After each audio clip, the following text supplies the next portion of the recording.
é esse manual de teologia dogmática, enfim. E aí traz também essas questões, os fundamentos bíblicos da escatologia. Bom, valeria até a pena a gente ouvir aquela música para fazer o link com a manhã, com a segunda parte da manhã, né, do Erasmo Carlos e do que depois canta o Titãs, né? Que é preciso saber viver. Então nós conversamos só retomando alguns aspectos que de fato escatologia tem a ver com a maneira como a gente leva a vida. E aí a gente tem que ser educado para viver uma vida boa também. É preciso saber viver. Enfim, e agora então a gente vai conversar sobre os fundamentos bíblicos da escatologia.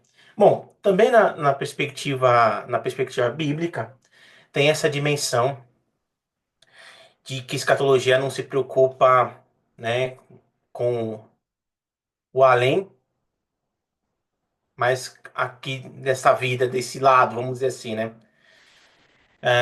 Por isso que quando a gente fala de escatologia bíblica, a gente não começa pelos textos que falam do fim do mundo ou da ressurreição dos mortos, ok? Então a gente começa falando dos textos das antigas promessas. E aí vamos ver do que se trata depois da apocalíptica, do anúncio do reino de Deus, da expectativa da parousia e também da parousia e do juízo. Então esses são alguns tópicos que nós vamos passar. Bom, primeiro que desde o começo, né, a história de Israel é uma história de esperança.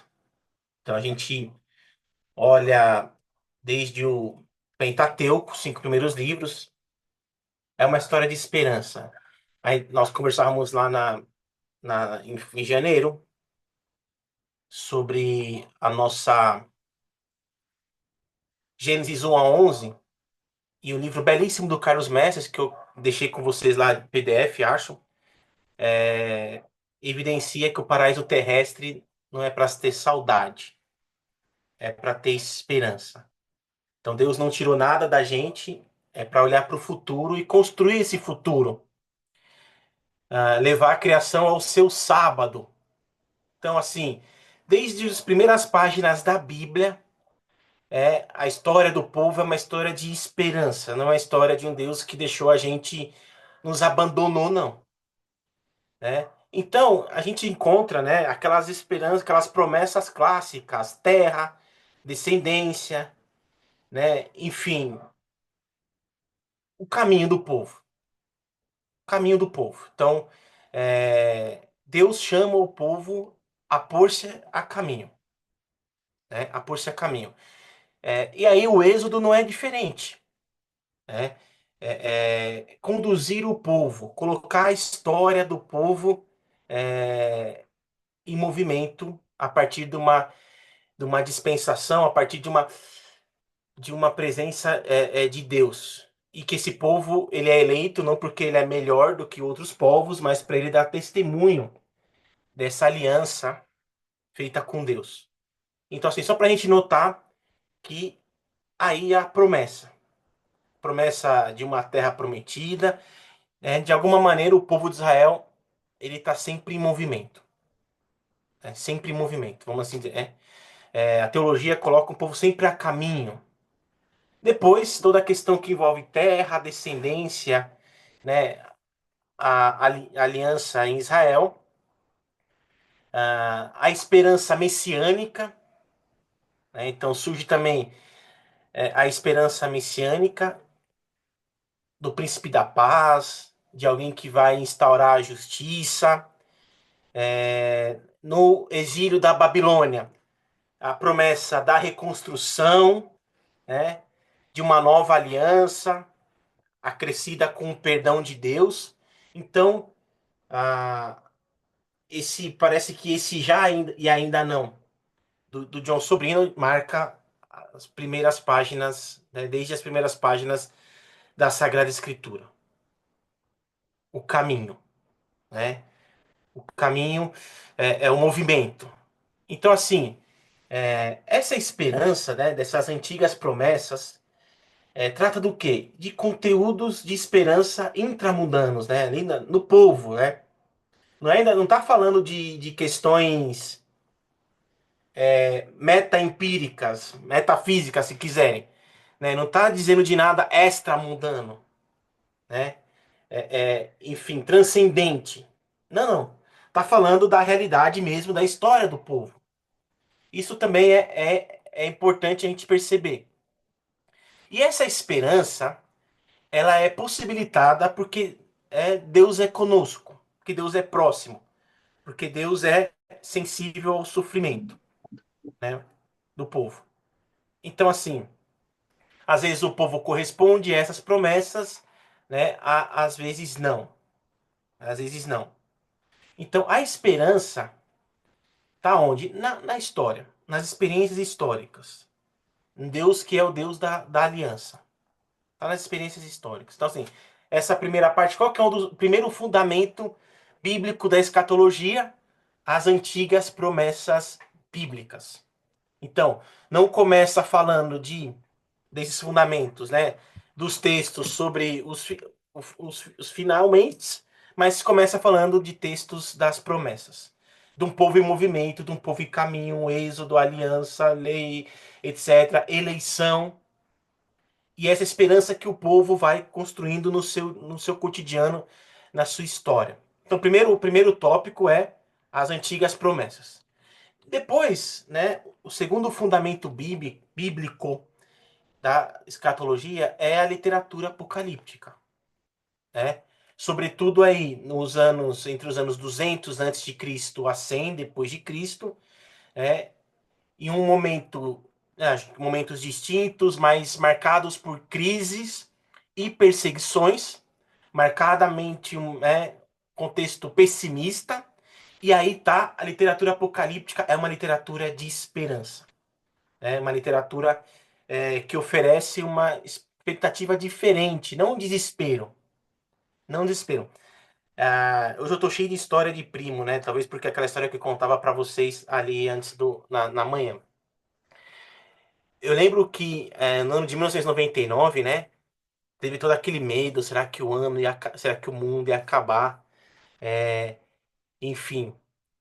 E eu lembro bem que um primo meu tava muito angustiado, né? Porque o livro do Apocalipse fala do 666, e 1999 era o 666 ao contrário. Então, o que que ia acontecer, né? Ali, enfim. Então, não falta, aparece, né, essas profecias de final de mundo, né? O que que vai acontecer, enfim. Então, não falta essas profecias aí. E algumas delas, né, fazendo uma leitura equivocada. André, além das acusações mencionadas, você está preso. Oi. Pronto. E algumas delas fundamentadas numa leitura muito equivocada do livro do Apocalipse. Então, aí você fala, olha, esse papa é o último papa, é o papa do Apocalipse, fulano de tal é o cavaleiro do Apocalipse. Bom, se a gente olhar para algumas pessoas aqui hoje, né, alguns presidentes de algumas nações, não vou nem citar o nome, de fato, é a besta, né, não tem como ser diferente. Mas, né, olha, o próximo papa é o último. Então tem essas coisas aí que dá bastante ibope e algumas pessoas acabam acreditando. Mas a literatura apocalíptica, né, tanto no Primeiro quanto no Segundo Testamento, é uma literatura, como você já tem presente, de reconstrução política, religiosa e de esperança, né? E de esperança, ou seja, a história, ela pode ter um rumo diferente, né? É possível um mundo novo.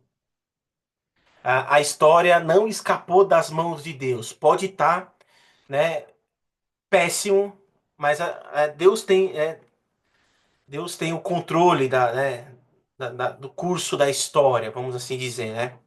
Deus age na história. Então é uma literatura de esperança. Agora, não uma esperança muitas vezes intramundano, mas de um novo mundo e talvez também de um mundo depois dessa história. Então, um mundo onde vai reinar os justos, né? Então, assim, não é mais já Israel como destinatário, ok? Mas os justos. Os justos não morrem. Essa é uma leitura presente nos livros, nos últimos livros da Bíblia. É uma crença que surge um ou dois séculos antes de Jesus nascer, e é uma crença que vai estar presente também na própria ressurreição de Cristo. O justo não morre, né? Então, assim, é nesse contexto que surge, e aí vamos ver um pouquinho amanhã, a fé na ressurreição dos mortos. O justo não morre. O justo não morre. Então, assim, a maioria da literatura apocalíptica, a gente sabe, está fora, né, da Sagrada Escritura. Tem livros apocalípticos, apócrifos, tanto do Primeiro Testamento quanto do Segundo, mas a gente conhece o livro de Daniel e Apocalipse e outras passagens também soltas em outros livros da Bíblia. Em Daniel, no livro de Daniel e no livro do Apocalipse, o que tem que ser feito, o que tem que ser mudado agora. Não é uma apocalíptica para o mundo depois da morte, não. Não, então, Daniel e Apocalipse, com seus contextos diferentes, o enfoque é no que deve ser feito agora, tá? No que deve ser feito agora e não no futuro ou depois da morte, não. Agora, qual é a mudança que tem que ser realizada, né? Então, é uma literatura de esperança e resistência, né? E resistência. Bom, então assim, nós temos por um lado, né, da literatura apocalíptica, nós temos conteúdos de esperança decisivos diante de catástrofes, destruição, né? Então Deus convida o povo a ampliar a sua esperança, né? E depois tem aqueles que querem fazer algum tipo de cálculo, né? Enfim, de quando que Deus vai vir, vai reinar, né, etc, etc, etc. Então, assim, de maneira geral, é essa esperança ah, de um futuro melhor, né? Essa esperança de um futuro melhor. O terceiro aspecto, né, é o anúncio do reino de Deus por Jesus de Nazaré. E aí John Sobrino fala, né, o centro da vida de Jesus era o reino de Deus e o Deus do reino, né? O reino de Deus e o Deus do reino. No tempo de Jesus, né, alguns esperavam esse reinado messiânico, político, esse reinado, né, farisaico, mais tarde rabínico, e o reinado, a esperança apocalíptica que nós acabamos de ver. Ah, e aí Jesus fala da irrupção do reino de Deus, que não vai ser pleno aqui nessa história, mas que já começa nessa história a partir da sua própria atuação de curar, de libertar, né, e de partilhar o pão.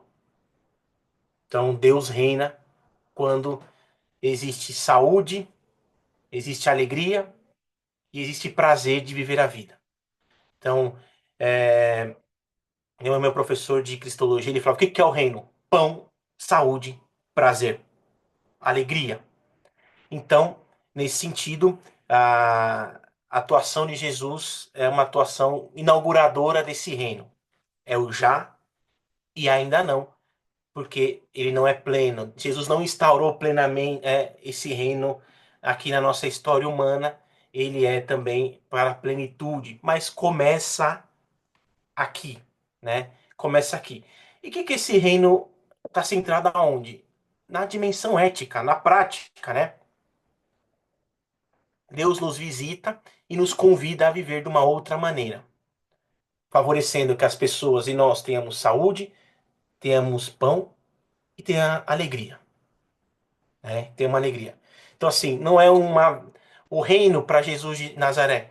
Não tem essa visão, né, de fim de mundo, essa visão apocalíptica, de destruição, de ira de Deus, mas de um Deus que se aproxima da humanidade como amigo, para que a humanidade possa viver da melhor maneira é possível, e quando a humanidade vive dessa maneira, Deus está reinando.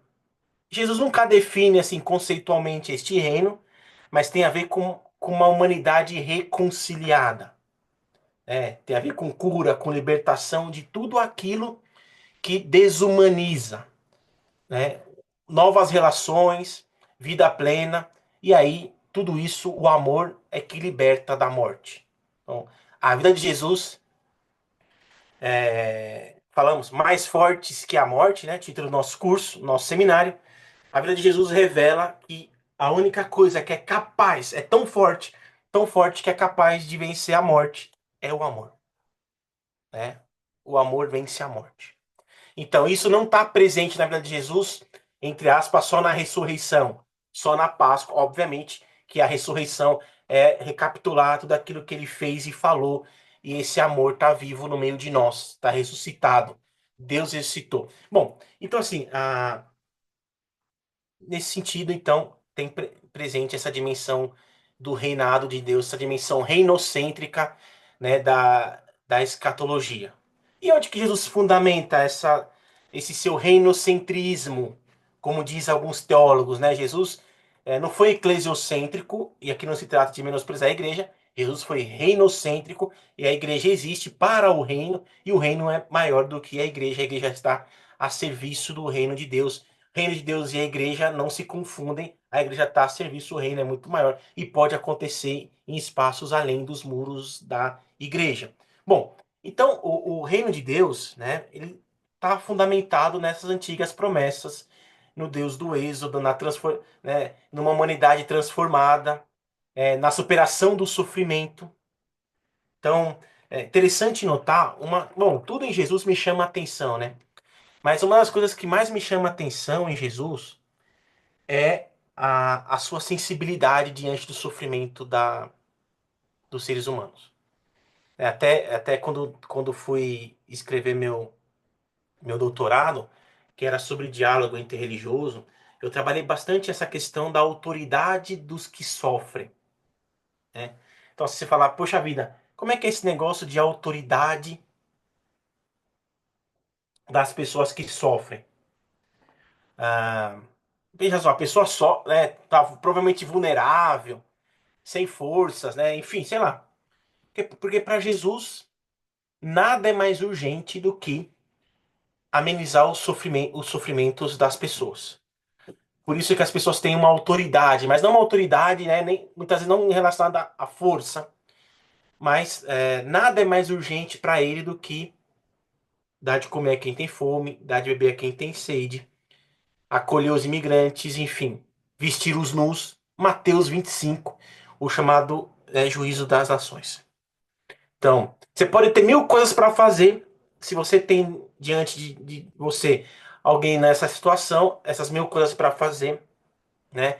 Elas deixam de ter importância. Aquela pessoa que está vulnerável, ela vira autoridade. Por isso que alguns cristólogos dizem que para Jesus é a autoridade dos que sofrem. Não significa que ele instrumentaliza o sofrimento, mas significa que ele quer amenizar o sofrimento. Então, essa hipersensibilidade que Jesus tem com o sofrimento é uma coisa que particularmente me encanta muito, né? Me encanta muito. Então, assim, isso é o reino, né? Isso é o reino. Então, o reino de Deus proclamado por Jesus se fundamenta nessas esperanças e nessa hipersensibilidade dele diante do sofrimento das pessoas, né? E o anúncio, a prática desse reino já começa aqui agora, né? Então, essa tensão, quem trabalha muito bem essa tensão entre o já e o ainda não, é o John Sobrino. Tá? O reino é algo futuro, mas já presente. Então, o reino são ambas as coisas, né? É experimentável, mas é objeto da nossa esperança. Então, essa dimensão reinocêntrica de Jesus, Jesus não foi nem cristocêntrico e nem eclesiocêntrico, foi reinocêntrico, como diz o Jacques Dupuy, e entre outros teólogos.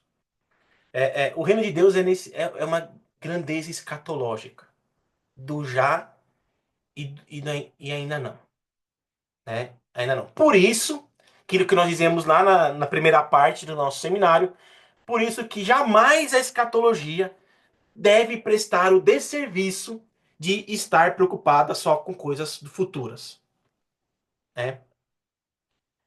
Por isso que a escatologia não pode, né, negligenciar o presente.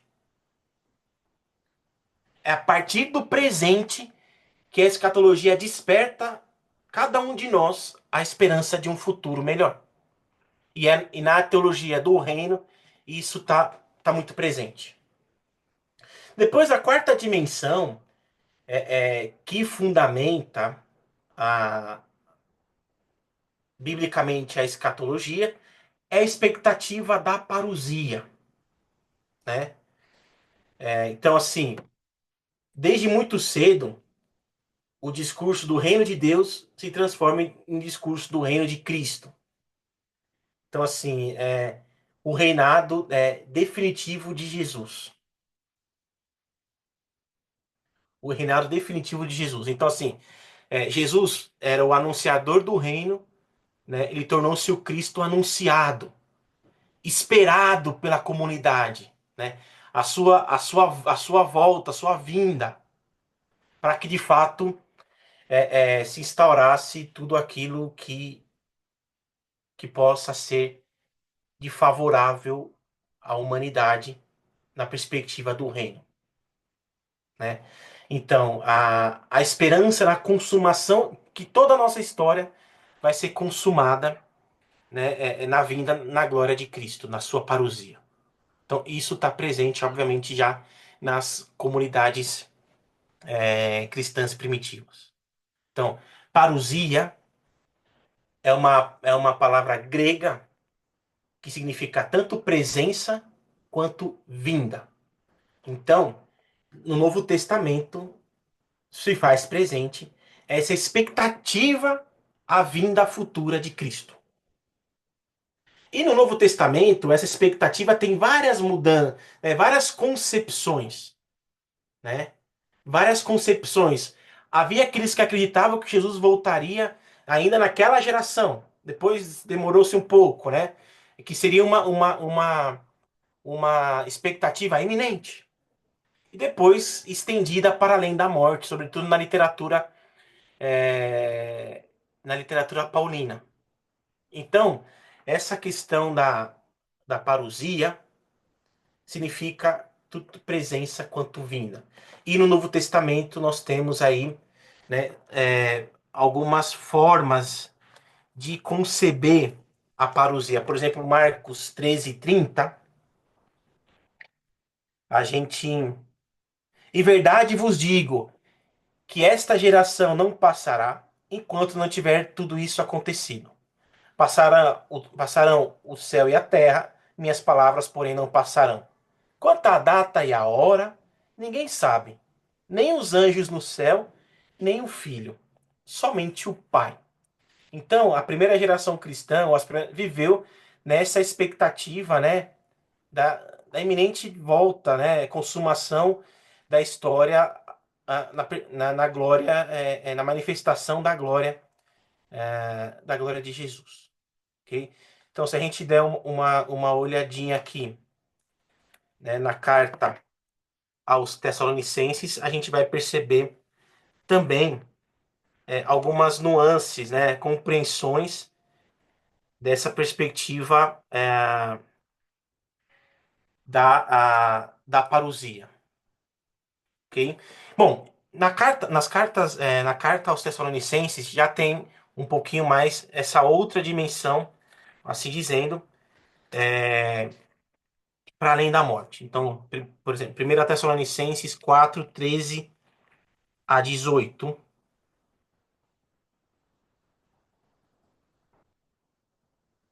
Irmãos, 1 Tessalonicenses 4:13 a 18.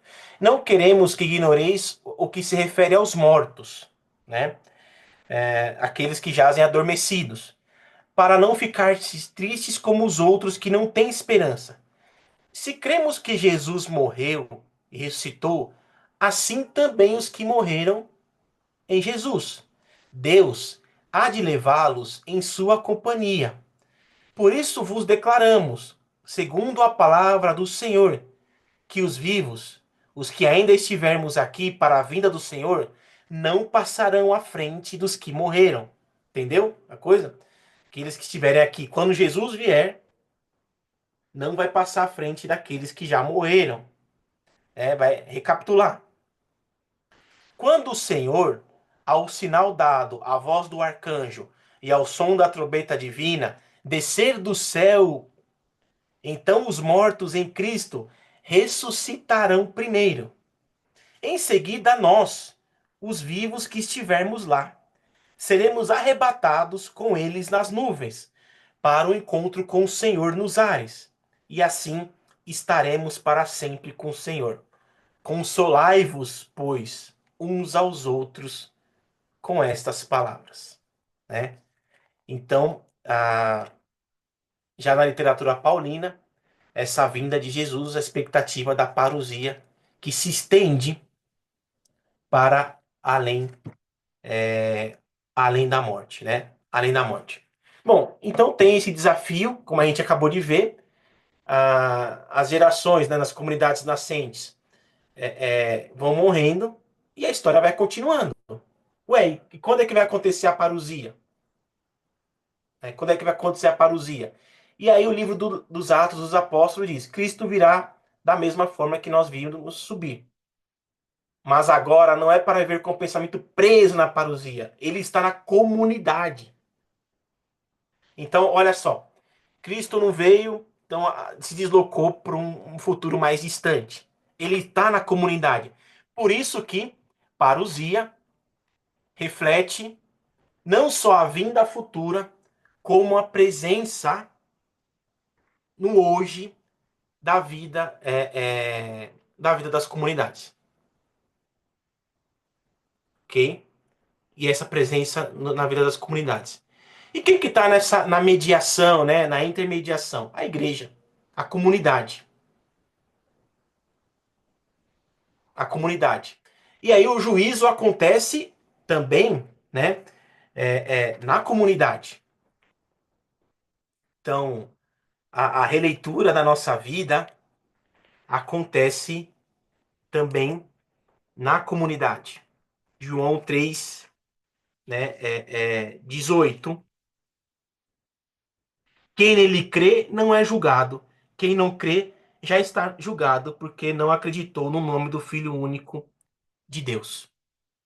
Então temos algumas camadas mais antigas da literatura joanina que revela essa questão de um juízo que acontece agora. Então, parousia não é só a vinda definitiva do Senhor, mas a sua presença na comunidade. Bom, ao passar da história, com o passar da história, essa compreensão da parousia foi ganhando mais, foi amadurecendo, né? Foi amadurecendo. Então, é, foi tendo algumas perspectivas, já que o Senhor não voltava, né? Algumas perspectivas na própria história do ser humano. Bom, a consumação derradeira da história ainda está por vir. Vai acontecer. Vai vir os tempos futuros, em termos futuros, que Cristo reinará. Agora, porém, nós já podemos encontrar diariamente Jesus, né? Encontrar todos os dias com Jesus, mas que vai se manifestar, né? Na glória, no fim, etc, etc, etc. Então é interessante notar essa dupla compreensão que estão intimamente relacionadas da parousia, tanto vinda como presença. Nós já experimentamos no hoje a glória de Deus que se manifestará no final, né? No final. Bom, e essa crença presente no primeiro, sobretudo no Novo Testamento, né? essa crença da parousia, Jesus vem para quê? Jesus vem para quê? Jesus vem para julgar o mundo, né? Para acabar com o sofrimento das pessoas, enfim, para estabelecer a justiça, a intervenção definitiva de Deus. Então, assim, acabou. A partir dali, acabou, ninguém mais vai brigar, ninguém mais vai fazer fofoca, as famílias não vão estar mais destruídas, é, é, o gato vai conviver com o cachorro, o leão com a zebra, sei lá, palmeirense com corintiano, esquerda com direita, coisa boa, tem? Então, essa dimensão da parousia tem a ver com o estabelecimento definitivo de uma nova relação com Deus. A partir dali acabou, né? Deus vai vir julgar os povos, o mundo, né? Bom, essa questão do juízo, né? No dia de Deus, do dia de Javé, também no Primeiro Testamento, muitos interpretaram como punição de Deus, né? Ou como o dia de Javé como o dia derradeiro, né? Então ele vai botar fim à história presente. Então, parousia tem a ver com juízo também. Tem essa relação. Então, por exemplo, Mateus e Lucas, os evangelhos de Mateus apresentam João Batista como pregador do arrependimento. Então, para João Batista, né, o juízo é, é iminente. Ok? Para João Batista, o juízo está próximo. O juízo está próximo para João Batista. O machado já está posto à raiz das árvores, e toda árvore que não produzir bom fruto será cortada e lançada ao fogo. Eu vos batizo com água para arrependimento, mas aquele que vem depois de mim é mais forte do que eu. De fato, eu não sou digno nem de ao menos tirar-lhe as sandálias. Ele vos batizará com fogo, com o Espírito Santo e com fogo. A pá está na sua mão. Limpará sua eira e recolherá seu trigo no celeiro. Mas quanto à palha, a queimará num fogo inextinguível. Ai, ai, ai. Já fiquei com medo. Então, quer dizer, parousia também, né, relacionado com juízo. É, também na pregação de Jesus, né, tem algumas figuras de fogo, trevas, de choro e ranger de dentes, né, enfim. Porém, a diferença entre Jesus e o Batista, fundamentalmente, é o tom festivo que Jesus dá a esse reinado de Deus, né? Então, para Jesus, né, não se pode fazer jejum quando o noivo está presente, tá? Banquete. Então, para Jesus, o juízo, né, é muito mais convite do que ameaça. Então, por que que a gente tem que se converter?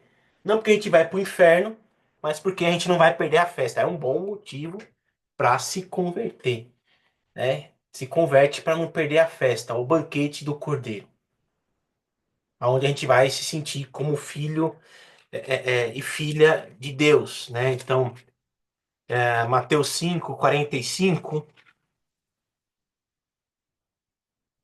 Desse modo vos tornareis filhos do vosso Pai que está no céu, porque ele faz nascer o seu sol igualmente sobre bons e maus, e cair a chuva sobre justos e injustos. Depois o 48, portanto, deveis ser perfeitos, como o vosso Pai celeste é perfeito. Então, em Jesus, ainda que tenha algumas imagens, mas prevalece, né, a exortação para que a gente não perca a festa, né? Então, o reino de Jesus, o reinado de Deus, é um reinado da alegria e da festa, né? Enfim, com esse reinado se aproxima então o juízo, né? O reino de Deus se aproxima o juízo. Então, e quem que é esse juízo? É a presença de Cristo, Então, assim, quem que é esse juiz? É Jesus, né? Então, no livro dos Atos dos Apóstolos também tem presente essa perspectiva. Quem que é o juiz?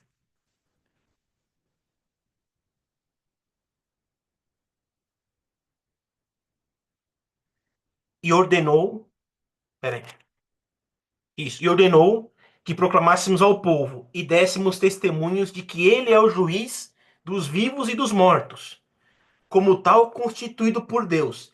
Dele todos os profetas dão testemunho de que, por meio de seu nome, receberá a remissão dos pecados todo aquele que nele crê. O juiz é Jesus. Então, Jesus julgará a história do mundo, né? Na perspectiva do reino, obviamente, né? Qual que vai ser o critério para Jesus julgar o mundo? O critério ele já colocou: pão, saúde e alegria, né? Pão, saúde, alegria. Eu não vim para julgar, eu vim para salvar. No Evangelho de João 12:47.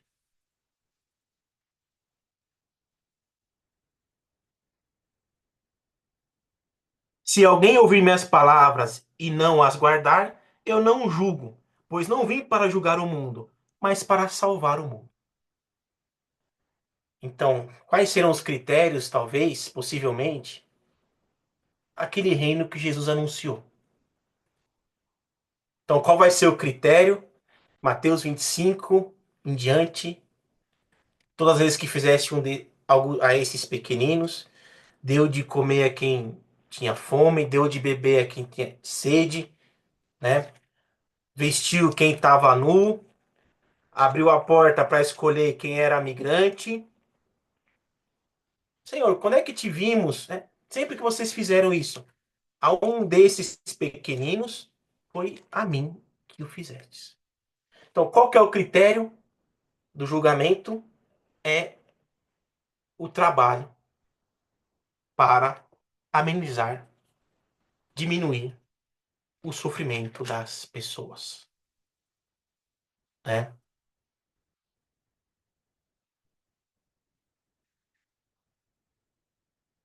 Pois bem, então, quatro perspectivas, né, dos fundamentos bíblicos da escatologia. Retomando aqui, quatro perspectivas bíblicas, né, aqui dos fundamentos. Primeiro, as antigas promessas, eleição, criação, êxodo. O povo de Israel é um povo a caminho. Deus é Deus conosco. Segundo, a literatura apocalíptica, uma literatura de esperança e de resistência aos sofrimentos. O anúncio do reino de Deus em Jesus, por Jesus. O reino que é o já e o ainda não. A expectativa na vinda de Jesus, que não sabemos nem quando nem onde, mas que tem essa dimensão dessa presença de Jesus entre nós. E a parousia relacionada ao juízo, a partir do reino de Deus, daquilo que demos de comer, de beber, de vestir, de aquecer, de acolher, enfim. Então são esses cinco tópicos que a gente tem presente nesse livro sobre os fundamentos bíblicos da escatologia. Obviamente que a Bíblia, né, não é um tratado, né, é, é um tratado de escatologia, ok? Agora, interessante notarmos que não está falando de céu, né? Não está nos textos da ressurreição, né? Da ascensão, enfim, não só nesses textos, né? Mas sobretudo, né? De maneira especial, nos textos em que revelam esse convite de Deus à amizade com o ser humano, né? Esse convite de Deus à amizade.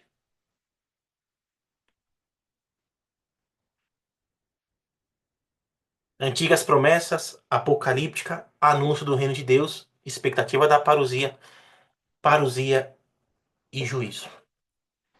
Bom, dessa primeira parte da nossa tarde, dos fundamentos bíblicos, alguma coisa vocês gostariam de acrescentar?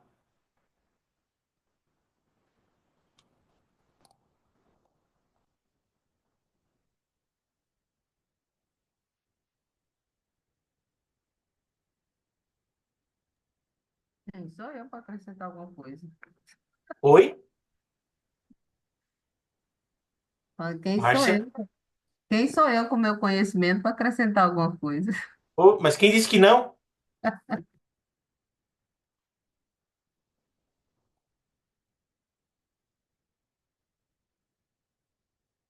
Bom, pessoal, logicamente que vocês podem. Aqui eu não tô, quase que não vejo vocês. Fico mais. Alô? Tá me Oi, ouvindo? tô Aqui é a ouvindo. Ivanilza, tô aqui, viu? Olha, eu estava observando, muito obrigada pelos seus esclarecimentos, né? Constrói e desconstrói. E nessa perspectiva do desconstruir, eu fiquei me perguntando, assim, como, como é que que a escatologia, eu não sei bem perguntar, mas assim, como é que a escatologia é tão mal usada, sabe? Em alguns estudos ou algumas teorias muito fundamentalistas. Então, como é que se deu essa leitura? De onde surgiu? Porque quando a gente fala de parousia, fala da segunda volta de Jesus, de julgamento, assim, na minha cabeça, tão leiga ainda sobre o assunto, eu fico muito sem querer adentrar na proposta, porque eu sei que é uma questão julgamental, sabe? Assim, muito fundamentalista, muito, sei lá, muito cheia de julgamentos. E você está trazendo uma proposta num outro campo. Como é que essa escatologia ela escapuliu dessa linha que tu está trazendo, entende? Não sei se me faço entender com a minha pergunta, mas é que eu não consigo. Eu falei, eu não tinha visto ainda nessa proposta, sabe, que tu está trazendo.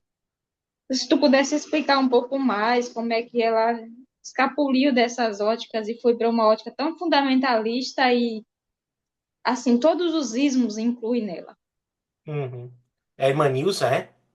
É, Irmã Nilza, eu vou começar respondendo pelo final da sua fala.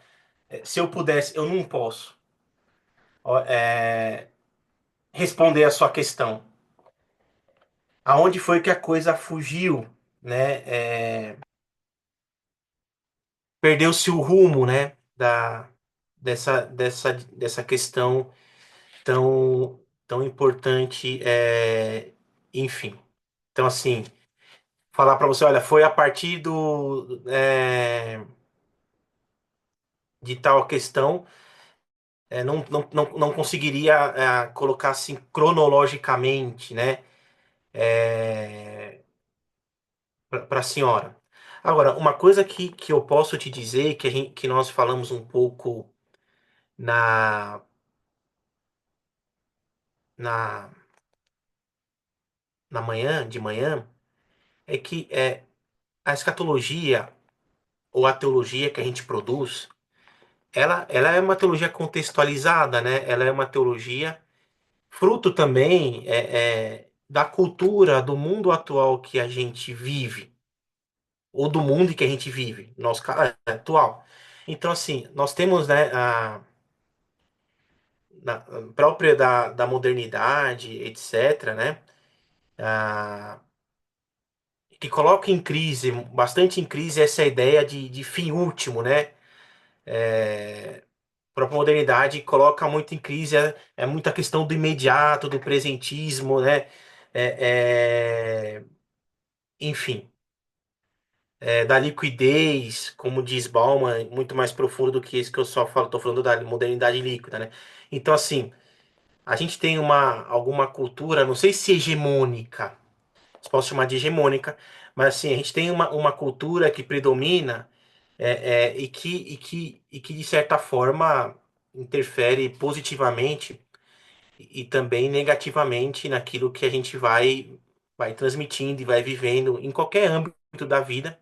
Aqui estamos falando, né, da fé. Aqui estamos falando da fé.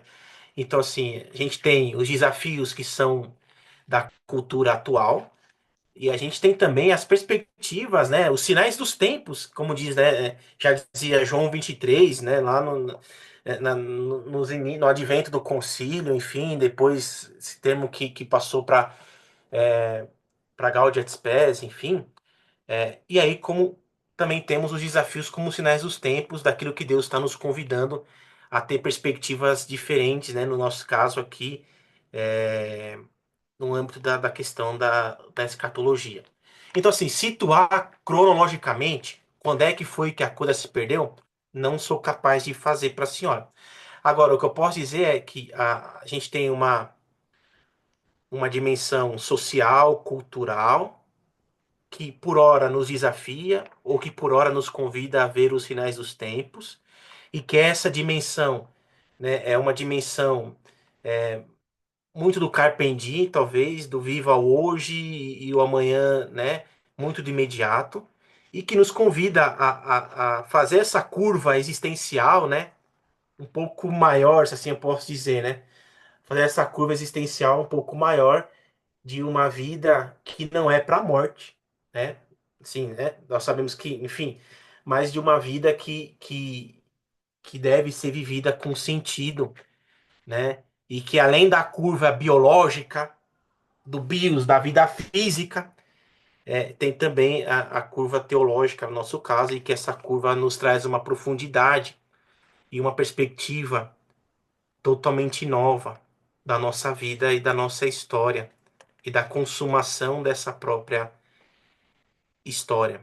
Então, assim, não consegui responder a tua pergunta, mas apenas tentando de iluminá-la, iluminar, né? Então,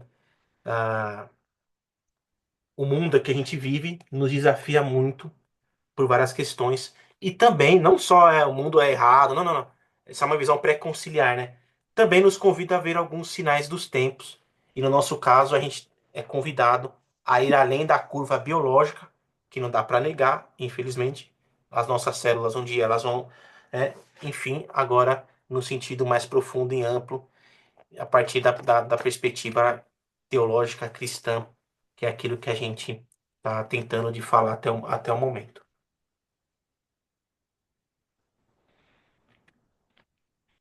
Obrigada, Wellington.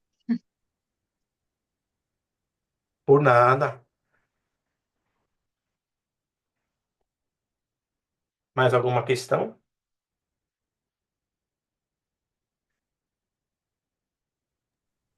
Wellington, eu queria só acrescentar nisso que vocês estavam falando. A gente às vezes fica com meio um preconceito quando fala de julgamento, né?